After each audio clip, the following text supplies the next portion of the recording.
Salut, je m'appelle Camille et je suis à l'école secondaire Monseigneur Richard pour interroger des élèves pour savoir leur niveau de connaissance sur la fluorescence. Suivez-moi. Salut. Allô, ça va? Oui, toi? Est-ce que je pourrais te poser des questions pour notre projet? Bien sûr. C'est quoi ton nom? Eleni, Et t'es en quel profil? Odyssée. Première question. Pourquoi les rayons UV ne sont pas perceptibles par l'être humain? J'en ai aucune idée. La réponse est simple. Le spectre de la lumière visible de l'humain est conçu entre 380 et 780 nanomètres. Et les rayons UV sont plus hauts que 780. C'est pour ça que les humains ne peuvent pas les voir. Les nanomètres, c'est 1 milliardième de mètre et c'est une unité microscopique.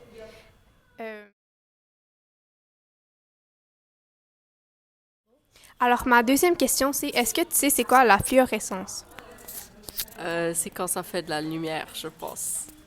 Presque. Dans le fond, c'est quand les molécules fluorescentes vont devenir excitées et quand ils vont devenir excités quand ils absorbent un photon, c'est-à-dire une particule de lumière, et quand ils vont redevenir à un état stable, ils vont faire de la lumière. Et c'est un phénomène observable en dessous des rayons UV. Comme je vais éclairer ma bouteille d'eau avec des rayons UV et ma bouteille d'eau va absorber les rayons UV pour la retransmettre en lumière.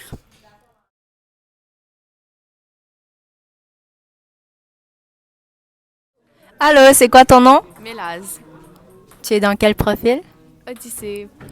Est-ce que tu pourrais me nommer un animal marin qui utilise la fluorescence? Je sais pas vraiment. Le requin-roussette est un animal marin utilisant la fluorescence. En effet, il a la capacité de voir sa propre fluorescence. Quelle est l'utilité de la fluorescence chez les animaux? Je sais pas trop non plus. L'utilité de la fluorescence chez les animaux peut être principalement pour la communication, le camouflage et l'accouplement. Par exemple, la fluorescence fournit un moyen de communication visuelle pour certains animaux nocturnes, comme les polatouches, les écureuils volants. Salut, c'est quoi ton nom? Je m'appelle Zoé. Et t'es dans quel profil? Je suis en Odyssée. Et la question, c'est vrai ou faux? Des chercheurs ont inventé une caméra qui permet de voir le point de vue d'un animal marin. Vrai. C'est vrai. Des chercheurs ont inventé une caméra pour voir le point de vue des animaux marins fluorescents. Cette caméra imite les yeux des animaux marins fluorescents. Ils l'ont fabriquée pour être capable de voir si la fluorescence avait un rapport avec les imitations interespèces.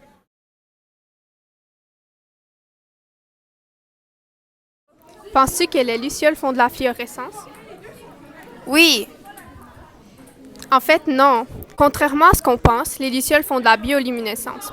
Dans le fond, ils vont prendre de l'air dans leur abdomen et il y a deux molécules appelées luciférase et luciférine qui vont interagir avec l'air pour s'oxyder. Et puis, ça va créer de la lumière par la suite.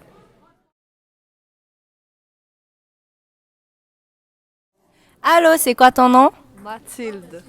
Tu es dans quel profil? Odyssée. Est-ce que les autocollants qui brillent dans le noir font de la fluorescence? Oui.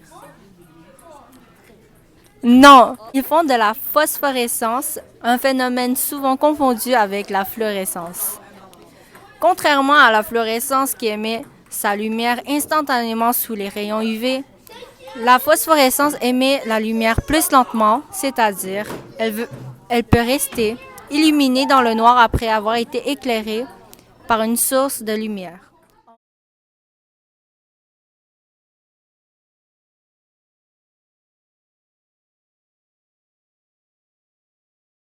D'après toi, est-ce que la fluorescence est rare dans la vie de tous les jours?